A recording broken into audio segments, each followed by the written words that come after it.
오늘의 일발장전 시작합니다. 일발장전의 두 기둥이죠. 최고의 주식 전문가 두 분과 함께합니다. 김영민, 김준호 MBN 골드 매니저 모셨습니다. 안녕하십니까? 반갑습니다. 자, 간밤에 일단 뉴욕 증시 다운은 좀 빠지기는 했지만은 이제 성공적으로 반등을 했고요. 우리 여러분들이 좋아하시는 테슬라, 엔비디아 속속 다 급등을 했습니다. 그러면서 이 말을 오늘 한번 좀 저희를 파악해 봐야 될 텐데, 트럼프 대통령이 지금 공격을 좀 받잖아요. 관세 정책 왜 이렇게 오락가락 하느냐 그랬더니 아니다. 유연성이고 4월 2일 자기가 아주 집약적으로 때릴 상호관세 전까지는 유연성을 가지겠다. 네. 이거 바꿔 말하면 주가가 좀 떨어졌잖아요. 이거 4월 2일까지 올려놓고 또 때리겠다. 그렇죠. 이런 해석 가능해요? 이게 사실 충분히 이제 타당한 해석이라고 네. 보고, 그제 우리가 계속 좀 다뤄드렸던 것처럼 트럼프 대통령이 어떤 말 바꾸기로 인해서 이게 관세 자체보다는 정책 불확실성에 대해서 시장이 더 좀 불안해하고 있다라는 말씀 좀 드렸잖아요. 아무래도 이제 백악관에서도 이제 그런 분위기가 이제 감지가 되니까 시장을 이제 달래기 위한 얘기들이 이제 계속 나오고 있는 것 같아요. 테슬라 자동차 불지르지 마라. 본인이 타고, 이제 모델 S 구입하고 사이버 트럭 막 그 백악관 앞에서 이제 딱 주차해 놓고 일론 머스크하고 둘이 사진 찍고 있잖아요. 이제 그게 다 저는 시장 달래기 위한 이제 제스처라고 보고, 그 다음에 또 오늘 발언했던 거는 이게 이제 불확실성이 아니라 유연성이다라고 하는 거. 이건 굉장히 의미가 있는 거죠. 왜냐하면 4월 2일부터 이제 상호관세가 이제 시행이 될 텐데, 그 상호관세가 시행이 되기 전에 협상의 가능성을 열어놓는 거예요. 상대국들이 어떻게 하느냐에 따라서 내가 관세를 강행할 것이냐, 아니면 일부 좀 유예할 것이냐, 혹은 철회할 것이냐가 결정될 수 있다라는 걸 이제 넌지시 이제 표명을 좀 한 거기 때문에, 오늘 또 가뜩이나 어젯밤에 이제 CPI 지표 발표되고 나서 어쨌든 S공포, 스태그플레이션에 대한 이제 우려는 조금 완화가 됐잖아요. 물론 이것도 사실 눈 가리고 아웅이에요. 사실 2월 CPI는 관세가 시행되기 전이기 때문에 사실은 관세하고는 상관없는데, 어쨌든 시장 참여자들의 심리라는 게 그래도 물가가 많이 좀 치솟을 걸로 걱정을 했는데 생각보다 괜찮은데 이런 이제 흐름이 이제 나오기 때문에 오히려 투자 심리가 이제 조금 안정이 좀 되면서, 오늘 우리 또 서학개미 분들이 선호하는 테슬라, 엔비디아, 아이온큐 이런 기업들이 일제히 다 이제 급등을 하고 있는 그런 상황이었기 때문에, 오늘 트럼프 대통령의 이런 유연성 발언은 상당히 좀 의미가 있다고 보고, 일단 특히 우리나라 환율에 저는 굉장히 긍정적인 의미가 있다고 봐요. 오늘 원달러 환율이 좀 떨어지고, 특히 오늘 또 올해 첫 번째 선물 옵션 동시만기이거든요. 이게 이제 외국인들이 매도 포지션을 잡을 것인가, 아니면 쇼 포지션을 잡아서 쇼 커버를 들어올 것인가. 이게 이제 굉장히 좀 중요한 포인트인데, 트럼프 대통령의 발언으로 인해서 환율이 떨어지고 외국인들이 이제 매수가 조금 들어올 수 있는 그런 가능성도 염두를 조금 해보시면 되겠습니다. 자, 영민 매니저, 이 발언 상당히 일단은 4월까지는 긍정적인 그런 발언이다. 준호 매니저, 이걸 반대로 해석하면은 일단 한번 달려봐라. 4월 2일까지는. 그래놓고 다음에 처분을 기다려라.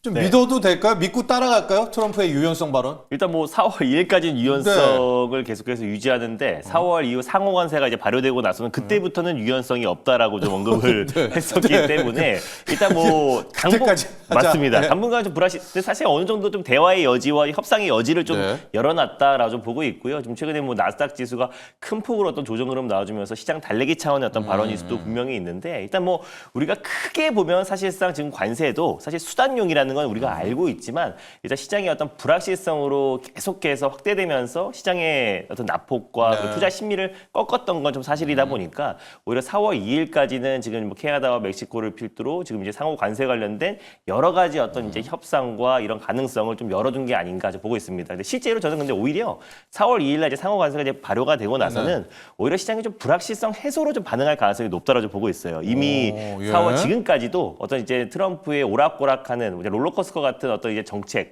불확실성으로 인해서 시장이 이미 좀 선반영이 됐고, 오히려 우리 국내 증시 같은 경우는 이번 주에 나스닥이 4% 급락했을 때도 오히려 좀 반발 매수가 유입되면서 어제는 먼저 상승 흐름이 나와줬잖아요. 그에 따른 피로감도 사실 상당하지만 그에 따른 내성도 상당히 좀 생겼다라고 보고 있고, 그런 관점에서 4월 2일 날 발효가 되면 이미 지금 이제 트럼프의 어떤 관세 리스크가 최악의 리스크가 시장에는 최악의 시나리오가 반영이 되어 있는 상태이다 보니까, 오히려 4월 2일 날 예상대로 이제 발효가 되면은 오히려 그때부터 시장이 좀 불확실성 불확실성 해소로 좀 적용될 가능성이 지금 현 시점에서는 조금 더 높다라고 보고 있고 또 4월 2일까지 어느 정도 또 이제 우리가 예상보다 조금 낮은 수위의 상호관세가 발효된다고 했을 때는 오히려 시장이 조금 더 환호할 가능성도 충분히 있다고 보고 있습니다. 그렇습니다. 자, 트럼프 대통령의 유연성 발언 다시 한번 확인을 했습니다. 트럼프는 절대 시장을 망가뜨리고 싶어 하지는 않는다라는 걸 또 확인한 그런 의미를 찾아보면서 영민 매니저 이런 가운데 오늘 일발을 들어가야죠. 오늘은 어디로 향할까요? 지금 방금 말씀해 주신 게 저는 가장 좀 중요한 포인트라고 보는데 실제로 우리가 이제 관세를 이제 수단이다. 이게 이제 목적이 아니라 수단이다. 이렇게 이제 얘기들을 많이 하는데 실제로 이제 수단으로 쓸 것처럼 하다가 진짜 이게 계속 강행 처리를 하고 강대강에 이제 대치를 하고 이러다 보니까 시장이 이제 갈피를 못 잡는 거죠. 사실 관세 자체보다는 거기서 나오는 이제 불확실성이 시장을 이제 하락하게 만들었던 가장 좀 명백한 명분이었다. 다만 미국 증시도 저희가 이틀 전에도 제가 테슬라, 엔비디아 오히려 레버리지 2배짜리 매수하시라고 말씀드렸잖아요. 테슬라가 저점 대비 거의 레버리지 2배짜리가 30% 정도 올랐고요. 같더라고요. 엔비디아가 20% 넘게 올랐어요. 2배짜리가. 이게 그 정도로 우리가 이제 공포 구간, 최악의 이제 공포 구간이 오히려 시간이 조금만 지나고 나서 보면 최고의 이제 매수 기회가 될 수 있다라는 거 다시 한번 좀 기억을 좀 해주시면서 오늘도 뭐 그런 관점에서 종목에 대한 어떤 뭐 정면 승부를 좀 해보시는 게 좋을 것 같다. 오늘 저는 이제 반도체 종목을 좀 준비를 좀 해왔는데요. K시텍이라는 종목을 소개를 좀 해드리도록 하겠습니다. 사실 이제 뭐 반도체 종목들 얘기하면 항상 많은 분들이 이제 AI 반도체를 사야 하는가 아니면 레거시를 사야 하는가. 근데 어제 사실 우리 하이닉스랑 삼성전자가 이제 반등을 했던 건 사실은 AI 쪽 이슈보다 왜냐하면 어제는 엔비디아가 반등을 하기도 전이었기 때문에 AI 쪽 이슈보다는 이 레거시 쪽 업황에 대한 긍정적인 이제 뷰의 변화 이것 때문이었다라고 보거든요. 그런 관점에서 사실 AI 반도체 쪽 이슈도 있고 레거시 쪽 이슈도 이제 강하게 부각될 수 있는 K시텍이라는 종목을 여러분들이 관심을 한번 가져보시면 좋을 것 같습니다. 세정 장비잖아요. 맞습니다. K시텍은 세정 장비, 소위 말해서 이제 CMP 장비, 연마하고 깎아내고 갈아내는 그런 장비를 이제 만드는 기업이라고 이제 보시면 되는데 이 세정 장비를 사실상 뭐 어플라이드 머티리얼즈나 에버라 같은 이런 기업들이 거의 독점을 하고 있는 시장인데 국내에서는 유일하게 국산화에 성공을 해가지고 삼성전자를 포함한 메모리 기업 쪽으로 국내에서 유일하게 이 CMP 장비를 공급하고 있는 기업이라고 보시면 되겠습니다. 일단 기본적으로는 국산화에 성공한 기업으로 프리미엄을 좀 받을 수 있고 유일하게 이제 CMP 장비를 공급하고 있다라는 측면에서 강점을 좀 엿보시면 될 것 같고요. 작년에 반도체 기업들이 특히 하반기 때 8월 이후에 반도체 이제 현물가 추락하기 시작했잖아요. 디램 가격이 계속 빠지기 시작해가지고 반도체 다운 사이클 그러면서 모건 스탠리가 겨울이 오지도 않았는데 겨울이 시작된다. 가을부터 막 겨울 얘기를 해가지고 반도체 종목들이 줄줄이 다 급락했잖아요. 그러니까 업황에 대한 이제 센티가 굉장히 안 좋았었기 때문에 실적이 좋았었던 기업들, 매출 성장세가 이어지고 있는 기업들조차도 주가가 다 무너져 내렸어요. 그러니까 소부장 종목들 중에서도 그런 기업들이 이제 굉장히 많았는데 K시텍이 그 대표적인 기업이라고 보시면 될 것 같아요. 오히려 K시텍은 작년에 매출액이 3,854억, 창사 이래 최대 규모의 매출액을 이제 기록을 했고요. 그래요? 영업이익은 498억, 거의 500억 가까이 기록을 했다라고 보시면 될 것 같아요. 근데 이제 매출이 이렇게 꾸준하게 이제 성장하는 거 장비 기업들 입장에서는 당장의 영업이익도 중요하지만 매출의 외형 자체가 성장하느냐 성장하지 못하느냐에 따라서 반도체 기술 투자와 설비 투자의 사이클에 이제 부합하는 종목이냐 아니냐를 판단할 수 있는 거거든요. 적어도 K시텍은 매출액이 꾸준하게 2022년부터 계속해서 우상향하고 있는 상황이기 때문에 지금 현재 이제 반도체 업황 사이클과 또 기술 트렌드에 가장 부합하는 종목이라고 이제 볼 수 있을 것 같고 우리가 이제 작년에 HBM 얘기하면서 TSV 요즘에는 유리기판 때문에 TGV 얘기 많이 하는데 TSV 이제 트루 실리콘 이제 비약 사실 이제 반도체를 이제 관통을 해서 비약홀을 만드는 이제 과정인데 그 비약홀을 만들고 나면 여러 찌꺼기들이 남을 거 아니에요. 그것도 이제 없애줘야 돼요. 그 없애는 장비가 이제 디스컴 장비라고 해가지고 PSK 홀딩스가 이제 주로 만드는 기업이고 이 디스컴 장비와 함께 비약홀에 이제 불순물 없이 구리만 딱 정확하게 이제 증착될 수 있게 만드는 게 바로 이제 CMP 장비라고 이제 보시면 될 것 같거든요. 그리고 사실 반도체 칩의 두께 HBM3E 같은 경우에는 지금 8단, 12단, 16단까지 이제 상용화를 준비를 하고 있는 상황인데 사실상 이렇게 적층수가 높아지면 높아질수록 칩의 두께가 두꺼워지잖아요. 그러면 아무래도 활용도가 떨어지기 때문에 칩의 두께를 얼마나 더 얇게 만들 수 있는지도 기술 장벽이라고 이제 보시면 되는데 그래서 이제 중요한 게 백그라인딩. 그라인딩. 칩의 두께를 좀 얇게 만들 수 있는 이 그라인딩도 어쨌든 CMP의 한 영역이라고 이제 볼 수 있기 때문에 그런 기능까지도 이제 수행을 하는 장비라고 이제 보시면 되겠습니다. 그래서 기본적으로는 HBM과 관련된 가장 대표적인 수혜주 세정 장비들이 코미코라든지 KC텍 이런 종목들이 이제 주목을 좀 받잖아요. 제우스 이런 종목들이 이제 주목을 받는 게 결국은 HBM 공정에서 또 세정 장비의 이제 비중이 높아지고 있기 때문에 이제 그런 거다라고 보시면 되는데 사실은 이제 레거시 종목들도 최근에 동진 세미캠이라든지 이런 소재 기업들도 주가가 꾸준히 좀 반등이 좀 들어오고 있고 장비 기업들 중에서도 이제 전공정 장비들이 계속 주목을 좀 받는 건 어쨌든 레거시 업황도 살아나고 있다는 거거든요. 근데 KC텍은 장점 중에 또 하나가 이 CMP 장비만 만드는 게 아니라 CMP 연마 공정에 들어가는 슬러리 소재도 우리가 보통 뭘 갈아낼 때 유연제 같은 걸 이제 바르고 나서 이제 갈아내잖아요. 그 유연제 역할을 하는 게 바로 이제 슬러리라고 보시면 되거든요. 이 슬러리까지 같이 이제 공급을 하기 때문에 꼭 먹고 알 먹고죠. 우리가 보통 이제 피부 미용 의료기기들이 지금 뭐 파마리서치도 그렇고 클래시스라든지 이런 기업들이 이제 잘 나가는 게 장비를 공급하고 나면 뒤에 이제 소모품까지 같이 공급을 해야 돼요. 그러니까 이 기업들은 장비 한 대 팔고 나면은 장비에 대한 마진뿐만 아니라 뒤따르는 이제 소모품에 대한 이제 마진까지도 같이 올라간다라고 보시면 되는데 KC텍도 똑같은 이제 구조라고 보시면 될 것 같아요. CMP 장비를 공급하고 나면 슬러리까지 같이 이제 공급을 하게 되기 때문에 어쨌든 반도체 소재 쪽에 있어서도 본격적인 이제 턴어라운드가 진행될 수 있는 가능성이 좀 있다. 그래서 레거시 쪽 종목들이 또 움직이더라도 또 주목을 좀 할 수 있는 기업이 KC텍이거든요. 지금 D램 현물 가격이 바닥을 치고 2월부터 가격 반등이 시작됐고 뭐 낸드 같은 경우에는 이미 메모리 기업들이 가격 인상을 했잖아요. 실제로 우리가 중국 쪽에서 나타나고 있는 변화, 뭐 양회 끝나고 나서 계속 이구환신 얘기 많이 하잖아요. 이 소비를 좀 진작시켜야 된다 이런 얘기들을 많이 하는데 소비를 진작시키겠다라고 딱 집어서 나왔던 품목 자체가 일단은 첫 번째가 부동산. 그 다음에 이제 가전, 자동차 이런 것들이거든요. 가전하고 자동차, 스마트폰 이런 것들인데 가전, 자동차, 스마트폰은 대표적으로 반도체가 많이 쓰이는 품목이라고 생각하시면 되거든요. 그러니까 중국 기업들이 미중 무역 전쟁이라든지 관세 정책이 더 심화돼서 미국이 만약에 트럼프 대통령이 수틀려 가지고 모든 반도체 거래 다 끊어버리자 이렇게 나올 수도 있는 거기 때문에 중국 기업들 입장에서는 반도체 재고를 평소보다 훨씬 더 많이 쌓아놓으려고 하는 거죠. 그러니까 이제 D램 업황이 조금 더 빨리 개선될 거다라고 예상을 하는 거예요. 앞으로 10주 안에는 재고가 다 손이 수 있는 가능성이 좀 높기 때문에 주가는 지금부터 이제 움직이는 거다. 이렇게 이해를 하시면 되겠습니다. 차트 보면서 이제 가격 전략 한번 설명을 좀 드려보도록 할게요. 일단 뭐 KC텍 주가도 이쁘게 최근에 이제 조정을 좀 받고 눌림목 조정이 완성이 좀 되고 바닥이 딱 지금 형성이 된 자리거든요. 요 구간에서 뭐 접근을 하면 뭐 충분히 수익의 기회가 이제 만들어질 거라고 보고요. 어제 종가 35,000원 정도를 매수가로 설정을 좀 해드리고 1차 목표가는 4만 원, 손절가는 31,000원 정도로 가격 전략 참고하시면 되겠습니다. 좋습니다. 오늘의 영민 매니저의 일발은 KC텍. 반도체 이제 장비 플러스 소재까지 이런 기업이라고 불러야 될 것 같습니다. 거기 구멍 뚫고 나면 찌꺼기 나오잖아요. 그거 치우는 거. 디스컴이라는 세정 장비도 있고 CMP 평탄화 장비도 있고 그때 약간 갈기 전에 바르는 슬러리라는 소재까지도 일단 개발을 했는데 KC텍의 아까 장점 이야기해 주셨죠. HBM 쪽 라인도 있지만 이게 전공정 라인이어서 레거시가 잘 돼도 그렇습니다. KC텍, 약간 HBM 여기에도 싹 가서 KC텍 양수 겸장이다. 이제 이 얘기까지 함께 해주셨습니다.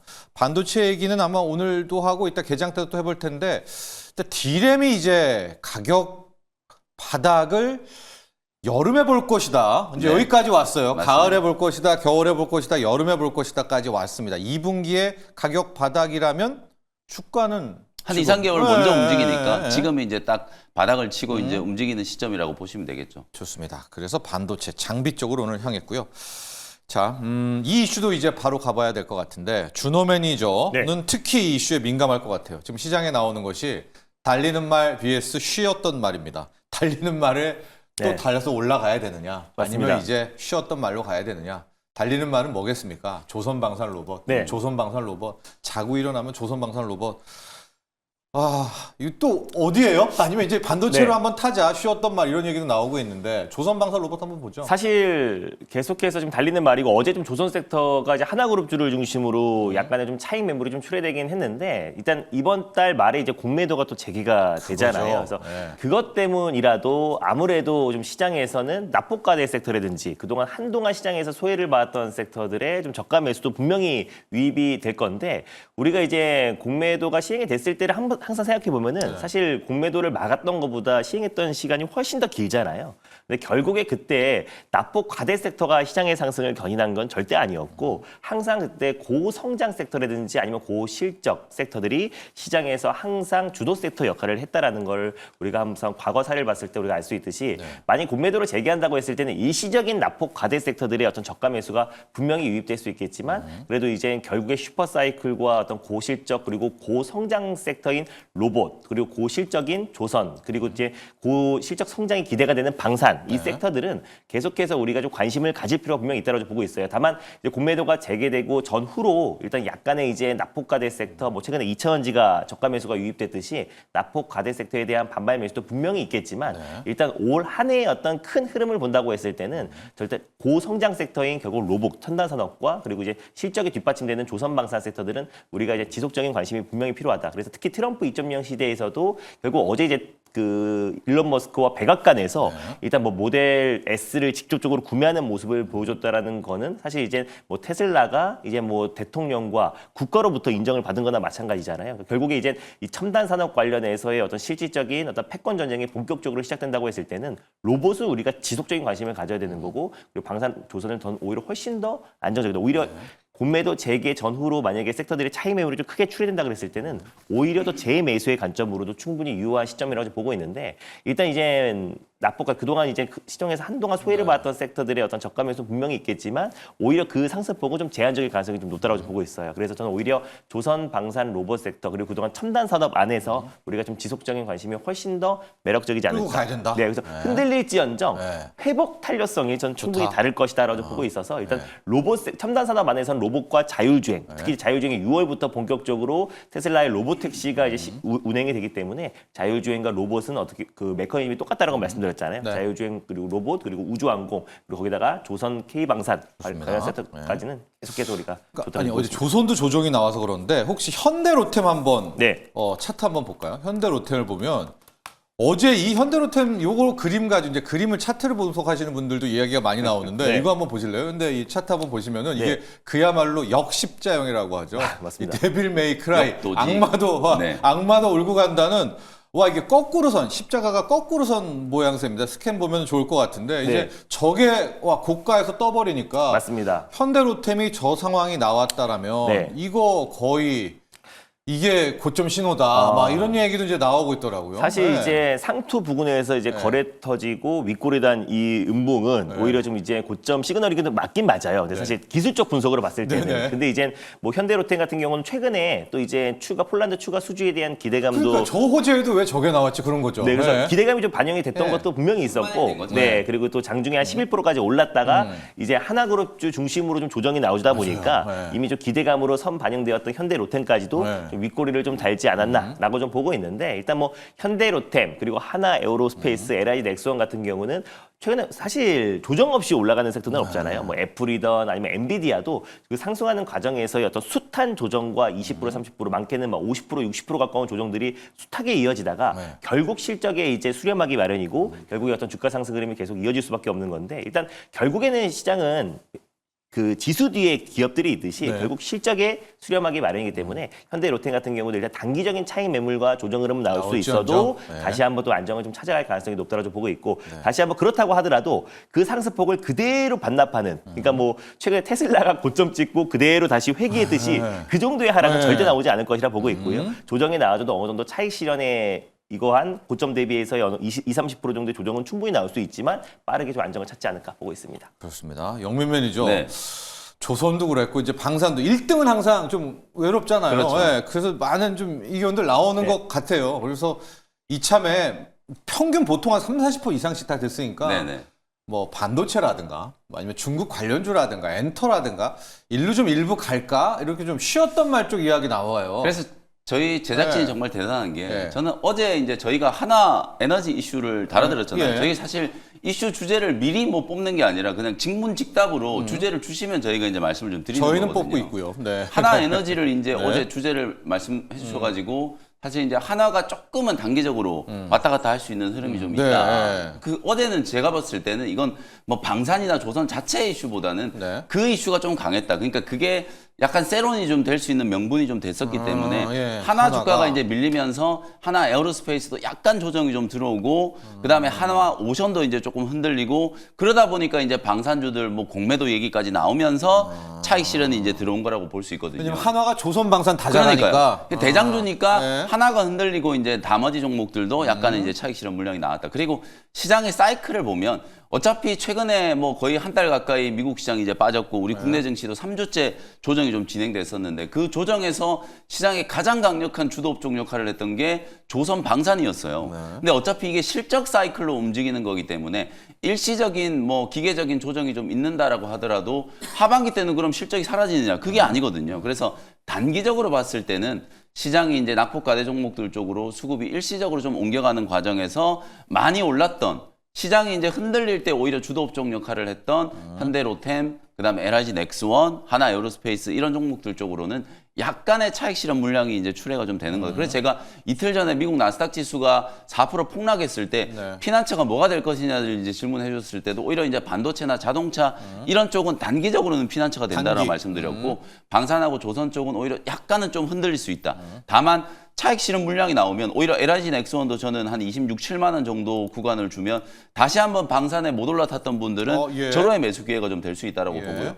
현대 로텐도 마찬가지예요. 이건 뭐 전형적인 케이스 에론의 움직이거든요. 근데 차트로만 놓고 보면은 사실 시간을 되짚어 보면은 이미 작년에도 세론 돼가지고 11월 달에 주가 조정받았을 때 현대로템 차트를 제가 보여드릴게요. 이거는 뭐 음도지는 아닙니다만 작년 11월 달에 7만 원 근처까지 위로 올라갔다가 거래 터지고 윗골이 길게 달리면서 주저앉았죠.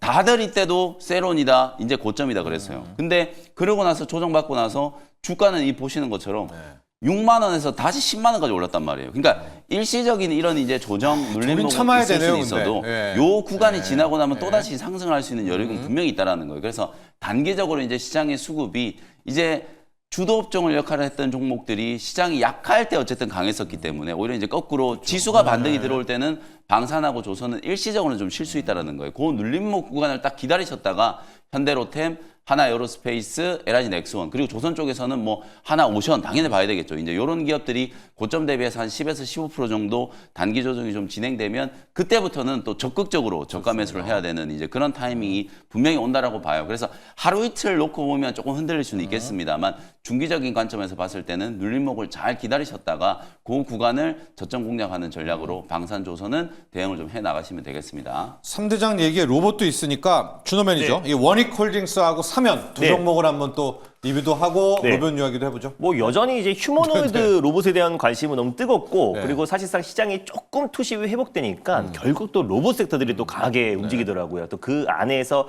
가장 핵심적인 기업이 또 원익홀딩스인 게 아무래도 이제 메타와 엔비디아와 이제 로봇 8 관련해서 반 테슬라 진영에서 이제 로봇을 빅테크 기업들과 협력하고 있다. 그래서 원익홀딩스의 자회사 원익 로보틱스의 어떤 영향으로 또 이제 최근에 좀 강한 모습을 보여줬는데 앞으로도 이제 휴머노이드 로봇 관련해서 SK 최태원 회장도 AI 휴머노이드 특명을 내리기도 했었고 또 그리고 이제 레인보우 로보틱스가 최근에 뭐 스마트 팩토리와 물류 자동화 전환에 있어서 뭐 최근에 클로봇이라든지 또 T 로보틱스 같은 기업들을 잇따라 MOU를 좀 체결했던 부분들 그리고 현대차도 지금 보선 다이맥스의 아틀란스가 이제 올해 하반기에 실질적으로 현대차 공장에 투입이 실질적으로 되고 또 그리고 이제 옵티머스도 테슬라 공장에 기가팩토리에 직접 투입이 되고 또 그리고 레인보우 로보틱스의 RBY01도 그 삼성전자의 반도체 또 디스플레이 생산 라인에 투입이 되기 때문에 일단 뭐 결국 우리가 휴머노이드 로봇을 선점하는 기업이 결국 로봇 시장을 장악할 가능성이 충분히 높다라고 보고 있습니다. 그래서 지금은 테슬라의 옵티머스와 반 테슬라 진영 빅테크 기업들이 정말 속도를 내고 있는데 실제로 지금 원익홀딩스 같은 경우는 아까 말씀드린 대로 지금 이제 뭐 메타와 엔비디아라고 말씀드렸는데 로보티즈 같은 경우는 과거에 테슬라 옵티머스 로봇의 시제품에 그 로봇 액추에이터를 공급했던 이력이 있어요. 근데 물론 양산이 들어가면 로보티즈가 채택될지 안 될지는 모르겠지만 지금 로보티즈가 구글과도 손잡고 스마트 액추에이터를 공급하고 있기 때문에 결국 우리가 로봇 섹터의 가장 대장은 휴머노이드 로봇이 될 수 있다라고 보고 있고 또 그리고 결국에 모든 제조업 기업들, 생산 기업들은 다 이제 물류 자동화와 그리고 또 무인 자동화로 전환되고 있는 시점이다 보니까 로봇 섹터도 우리가 계속적인 관심 그리고 이슈들이 계속 계속 부각되고 있잖아요. 네. 그리고 최근에 레인보우 로보틱스, 그러니까 한마디로 삼성 로보틱스의 움직임도 굉장히 속도를 박차를 가하고 있고, 특히 LG 또 마찬가지로 모바일 사업부를 철수하고 신성장 동력으로 가장 강력하게 추진하고 있는 사업이 로봇이에요. 실제로 우리 국내에서 기술력 있는 기업들, 뭐 로보티즈, 로보스타, 엔젤로보스트, 이대 지분 투자 다 해가지고 이대주주나 최대주로 등극해 있고, 하이젠 아레나 같은 경우도 실제로 LG 모터 사업부에서 분사된 기업이잖아요. 그래서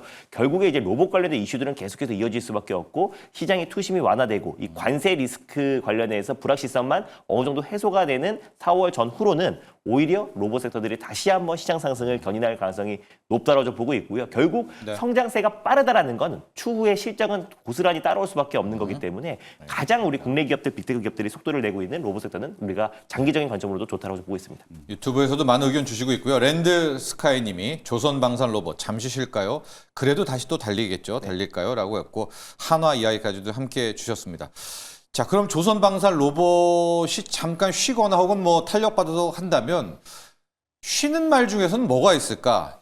반도체, 지금 웬만한 반도체가 다 30-40%를 지금 다 마이너스가 끼고 있는데, 이 이슈로 가보겠습니다. 영민 매니저. 네. TSMC가 인텔 들어갈 때 팀 짜서 들어가자. 네. 이제 일단 간밤에는 시장을 이거 좋게 보더라고요. 네. 이게 우리 K 증시의 반도체들, 그리고 나중에 D램, 뭐 나중에 뭐 우리의 파운드리 어떤 영향, 이게 고차반장식으로 풀어야 될 것 같아요. 제가 계속 말씀드리는 거지만 이제 앞선 기업들이 어떻게 하는지를 네. 잘 보고 네. 우리 삼성전자랑 SK 하이닉스가 대처를 하면 됩니다. 가야죠. 지금 TSMC가 대규모 투자 계획을 발표를 했었고, 그러면서 이제 트럼프 대통령이 TSMC를 또 칭송하는 이제 멘트를 또 해줬잖아요. 그러고 난 이후에 지금 가장 또 골칫거리인 인텔의 파운드리 사업부를 어떻게 이제 인수를 할 거냐. 이게 단독으로 인수했을 경우, 만약에 삼성전자가 인텔의 파운드리 인수하겠다고 선언하잖아요. 바로 반독점 이제 문제가 부각될 수 있어요. TSMC도 더더군다나 마찬가지거든요.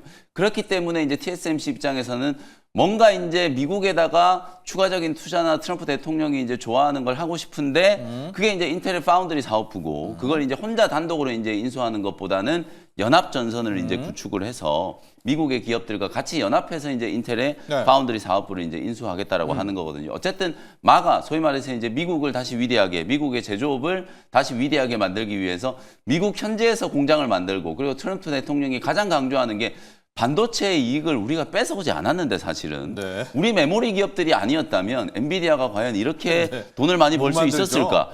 우리 도움 때문에 엔비디아가 이제 성장을 했다라고 생각해야 되는데, 트럼프 대통령은 본인들의 이익을 우리나라 반도체 기업들이 뺏어갔다라고 생각하잖아요. 그 이유가 우리나라에서 생산을 하기 때문에, 대만에서 생산을 하기 때문에 이제 그런 거거든요. 그러니까 미국에서 이제 생산을 할 수 있는 환경을 이제 만들어야 한다. 그게 이제 관세 정책이라든지 트럼프 대통령의 어떤 보조금 억지를 벗어날 수 있는 가장 좋은 대안이 될 수 있기 때문에, 만약에 이제 요 연합에 우리나라 이제 삼성전자 정도 같이 참여를 할 수 있다면 뭐 굉장히 좀 좋은 시나리오는 될 수 있겠죠. 근데 뭐 어차피 TSMC와 삼성전자가 아니라면, 뭐 파운드리 쪽이 경쟁 관계이기 때문에 불가능하다면 어차피 TSMC하고 미국의 이제 주요 기업들 뭐 브로드컴을 포함해서 최근에 또 뭐 스타게이트 연합도 한번 또 구축이 좀 됐으니까 거기에 이제 참여하는 기업들을 중심으로 TSMC 연합체를 이제 구축을 해서 인텔의 이제 파운드리 사업부를 인수하는 전략, 뭐 그것도 충분히 타당하다라고 보고. 우리 K 증시가 중요해요. 우리 기업들은 삼성전자하고 SK 하이닉스가 투자에 대한 얘기를 아직 확정을 짓지 않았거든요. 그러니까 인디애나에 지금 짓고 있는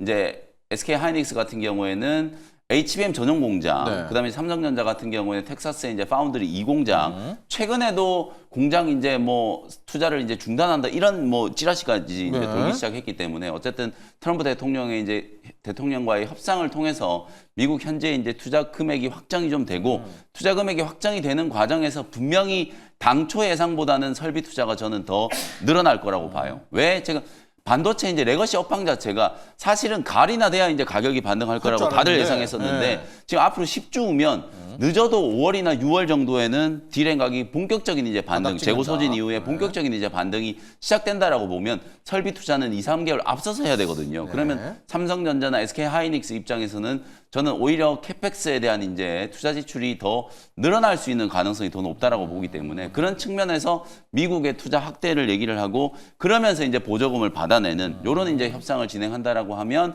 관세 정책의 이제 불확실성에서도 우리 삼성전자나 SK 하이닉스는 충분히 좀 살아남지 않을까. 그리고 소부장 종목들도 더불어 잠깐만 말씀 좀 드리면 실제로 소부장 종목들도 증권사들이 목표가를 줄줄이 하향한 이유가 다 이 디램 기존의 레거시 업황의 다운 사이클 때문이었어요. 그 다운 사이클이 적어도 상반기가 지나야 이제 끝날 거라고 생각을 했었기 때문에 삼성전자와 SK하이닉스가 캐펙스에 되게 보수적일 거라고 다들 예상을 했거든요. 근데 이 뷰를 다 바꿔야 돼요, 지금. 말씀드렸던 것처럼 앞으로 10주 후면은 반도체 다운 사이클이 끝나고 재고 소진이 이제 다 마무리된다라고 보면 오히려 삼성전자와 SK하이닉스는 지금부터 캐펙스를 더 늘리는 결정을 할 가능성이 굉장히 좀 높다. 그러면 아마 소부장 기업들도 목표가 이제 상향 조정이 줄줄이 이제 잇따를 가능성이 좀 있기 때문에 반도체에 대한 이제 뷰는 점차 이제 긍정적으로 더 바뀌어 나간다. 이렇게 이해를 하시면 되겠습니다. 그렇습니다. TSMC가 본인이 1,000억 달러를 투자합니다. 그전엔 690억 달러였고요. 그거 외에 지금 팀을 짜서 또 인텔 사러 들어간다는 것은 일단 반도체에 대한 이제 기본적으로 이 판 자체는 식지 않았다라는 걸 읽을 수도 있는데요. 준호 매니저, 지금 새록새록 D램입니다. 레거시 D램, 여름 바닥론, 여름 2분기 가격 바닥론 나오고 있거든요. 그동안 자유로로 이제 힘차게 달려오지 않았습니까? 맞습니다.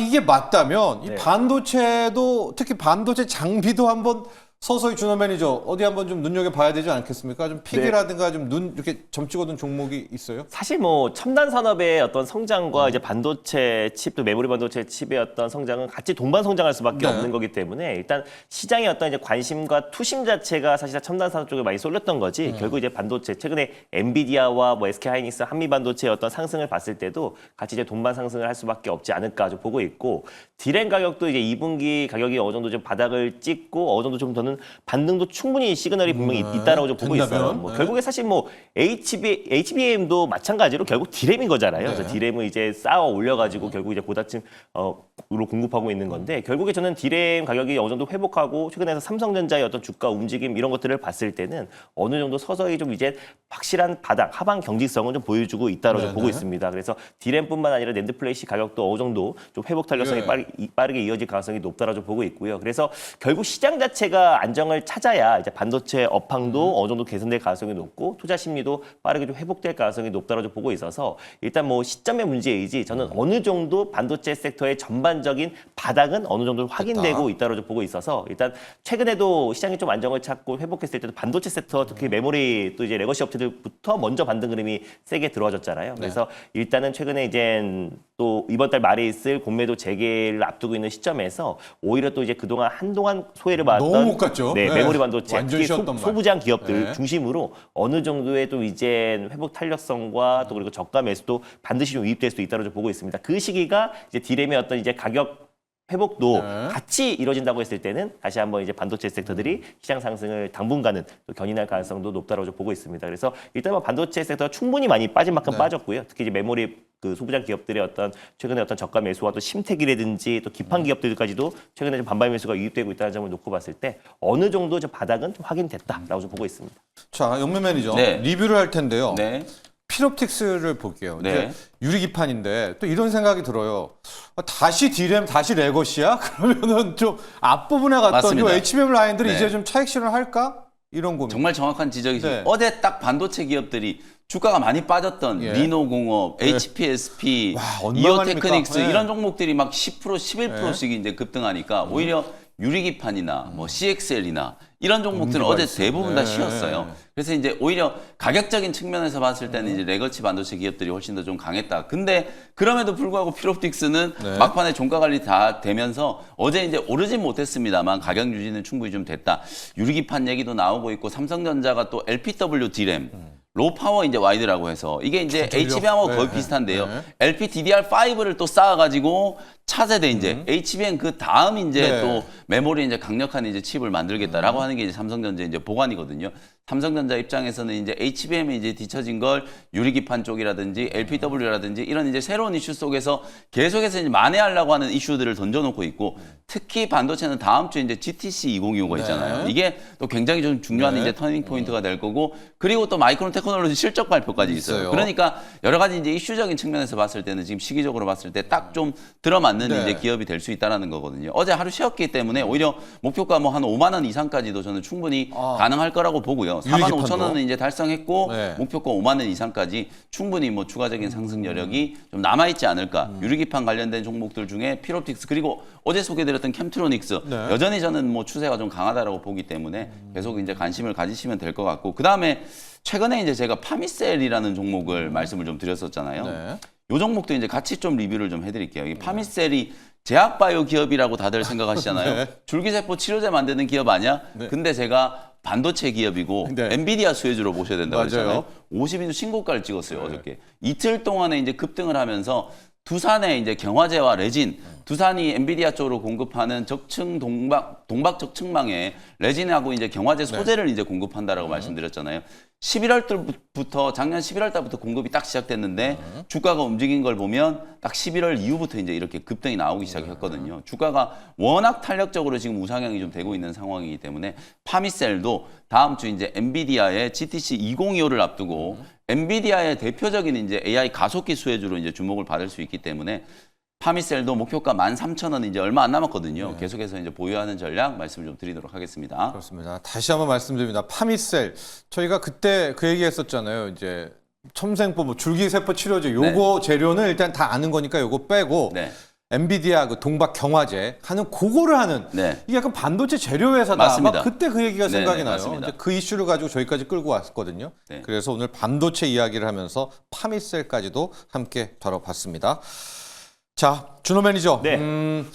오늘은 또 뭐 저희가 또 상법 개정안도 준비도 하고 이벤트들도 있어요 지금. 네, 이런 맞습니다. 가운데 오늘의 일발 어디로 달려갑니까? 오늘의 일발은 오랜만에 AI 소프트웨어 기업을 들고 와 봤는데 예, 아주 오랜만인데요. AI 소프트웨어 기업이긴 하지만 또 유리기판도 같이 예. 맞물려 있는 PI라는 기업을 오늘 종목으로 들고 와봤습니다. 일단 AI 소프트웨어 전문 기업이고요. 주요 사업이 크게 AI 비전과 데이터 기반의 스마트 팩토리 솔루션을 공급하고 있는 기업이에요. 지금 많은 국내 대표 기업들이 잇따라서 저 스마트 팩토리 전환 그리고 사실 삼성 로보틱스인 레인보우 로보틱스도 지금 잇따라서 지금 기술력 있는 솔루션 기업들과 협력을 체결하고 있잖아요. 대표적으로 또 이제 실내 지금 이제 로봇 솔루션을 공급하고 자율주행 그 기술력을 가지고 있는 클로버과도 MOU를 체결했는데 그 스마트 팩토리 전환에 있어서 핵심이 될 수 있는 솔루션을 공급하고 있는 기업이 PI이다. 그래서 처음에는 이제 국내 2차전지 세일 기업들 중심으로 또 이제 2차전지 그 제조 또 솔루션을 공급했는데 특히 이제 그 배터리 셀 제조사의 제조 라인별로 또 이제 소프트웨어가 적용된 AI 솔루션을 독점으로 또 공급했던 기업이에요. 근데 이제 2차 전지를 넘어서서 이제 디스플레이와 그리고 반도체 산업까지도 좀 확장해 나가고 있는 기업인데 특히나 AI 기술을 바탕으로 TGV 유리기판 검사 장치의 특허를 또 보유하고 있는 기업이에요. 그래서 삼성전자가 지금 이제 공급망을 다변화하고 자체적인 유리기판을 지금 개발하고 있는 상태인데 그랬을 때 또 이제 PI의 또 이제 AI 또 이제 유리기판 검사 솔루션 관련해서 같이 이제 컨소시엄에 구성됐을 때 PI가 포함될 수 있을 거라는 기대감도 적용되면서 최근에 유리기판 기업들 중에서 탄력 있게 움직여주고 있는 모습입니다. 그래서 실질적으로 좀 독자적으로 삼성의 공급망을 구축한다고 했을 때도 PI가 충분히 포함될 가능성이 높다고 좀 보고 있고요.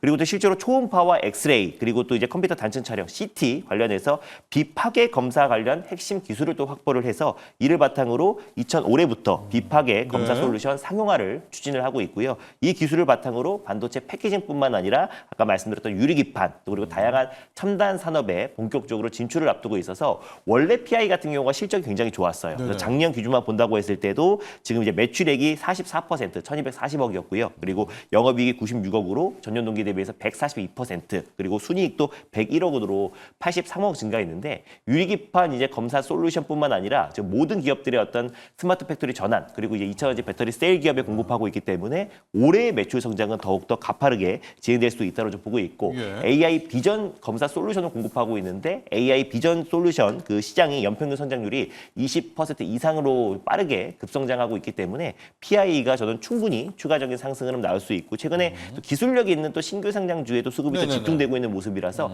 유리기판의 이제 필옵틱스와 YC캠 같은 캠트로닉스 같은 기업들도 있지만 PI도 우리가 좀 주목해 볼 필요가 있다라는 관점에서 오늘 탑픽으로 들고 와봤습니다. 그렇습니다. 약간 이름이 생소하실 수는 있겠지만은 지금 신규 상장된 지가 한 얼마 안 됐고요. 얼마 안 됐죠? 네, 지난달에 상장을 네. 했기 때문에 지난달 초에 상장을 하고 나서 좀 주가가 안정적으로 좀 반등이 나주고 있는 그렇습니다. 기업입니다. 여러분 클로버 보셔서 알지만은 솔루션이 귀합니다. 맞습니다. 이 솔루션이 귀해. 로봇 솔루션도 귀한 것처럼 네. 스마트 팩토리 공장 돌릴 때 맞아요. 그 솔루션인 거죠. 맞습니다. 예. 레인보우 로보틱스도 그 스마트 팩토리와 공장 자동화를 위해서 소프트웨어 클로버과 필요하니까. 지금 같이 네, 협력을 하잖아요. 했던 것처럼 네. 마찬가지로 PI 같은 경우는 이미 국내 배터리 3사에 셀 기업에 이미 그 스마트 팩토리 솔루션을 공급했던 기업이다 보니까 앞으로 이거는 2차전지뿐만 아니라 반도체 산업 디스플레이로 계속 확장 가능성이 있다라고 좀 보시면 될 것 같아요. 하고 또 유리기판이 지금 잘 돌아가는지 요거 맞아요, 검사하는 또 그 맞아요. AI 네. 솔루션까지도 같이 미세 있는 거죠. 회로라든지 네. 그 유리급판에 그 뒤집어에 구멍을 뚫었을 때 크랙이 안 갔는지 이런 것들을 종합적으로 검사하는 솔루션을 가지고 있는 기업이에요. 자, 오랜만에 AI 솔루션 기업을 갖고 왔습니다. PIE. 네. 가격 전략을 볼게요. 맞습니다. 일단은 매수가는 네. 시간에서 한 1% 정도 좀 조정 흐름이 나왔더라고요. 그래서 이제 12,000원으로 일단 매수가를 한번 잡아보고 대응해 보도록 하겠고요. 목표가는 14,500원으로 직전 고점 라인 때 그리고 이제 손절 라인 때는 1,500원 말씀드려 보도록 하겠습니다. 네. 자, PIE 갔었고요. 저희가 오랜만에 정말 반도체 이야기를 네. 했던 것 같아요. 그러니까 질문도 많이 오고요. 저희 삼성전자에 지금 개인 투자자가 또 400만이지 않습니까? 네. 호호님, 3전에 외인 기간 웬일로 들어왔던데 상승. 박별님, 오늘도 반도체는 좀 더 가겠죠? 삼성전자만 한마디씩 두 분의 전문가 코멘트 들어볼게요. 삼성전자, 이젠 좀 갑니까? 네. 올라는 간다. 다만 삼성전자하고 하이닉스 둘 중 선택하라면 저는 여전히 하이닉스. 네. 이렇게 말씀을 좀 드리겠습니다. 준호 매니저는요? 네, 저 또한 마찬가지로 네. 지금 삼성전자가 좀 안정적이고 장기적으로는 뭐 좋다라는 거 노력도 하잖아요. 네, 맞습니다. 네. 뭐 그렇지만 일단 지금 현실적인 반도체만 딱 본다고 했을 때는 여전히 SK 하이닉스가 지금은 좀 비교 우위에 점하지 않아요. 아무래도 AI 시장에 사실상 삼성보다는 비교 우위의 기술력과 HBM 쪽에서 거의 독점적인 지위를 네. 가지고 있기 때문에 SK 하이닉스의 손을 좀 들어줄 필요가 있지 않을까 보고 네, 너무 실망하지 마시고요. 네, 네, 실망스러운데요? 제가 이제 오늘 네. 레거시 쪽 얘기 네. 많이 했잖아요. 네, 오히려 네. 레거시 익스포저는 삼성전자가 훨씬 더 크기 네, 때문에 네. 낸드라든지 디램 가격 본격적으로 이제 반등하기 시작하면 삼성전자도 분명히 올라갈 거거든요. 이제 속도의 측면에서 네, 봤을 때 이제 하이닉스가 조금 더 빨리 움직일 수 있다. 뭐 그런 말씀을 드린 거지. 그렇습니다. 삼성전자가 나쁘다라는 말씀을 드린 건 아니다라는 거 맞습니다. 이해해 주시면 예, 되겠습니다. 두 분의 전문가 모두 그런 뷰이셨고요. 네. D램, 레거시에 어쨌거나 훈풍은, 봄바람은 불어온다. 인정? 맞습니다. 네, 알겠습니다. 네. 자, 오늘의 일발장전 여기까지 하겠습니다. 두 분의 전문가는 보내드리죠. 감사합니다. 고맙습니다.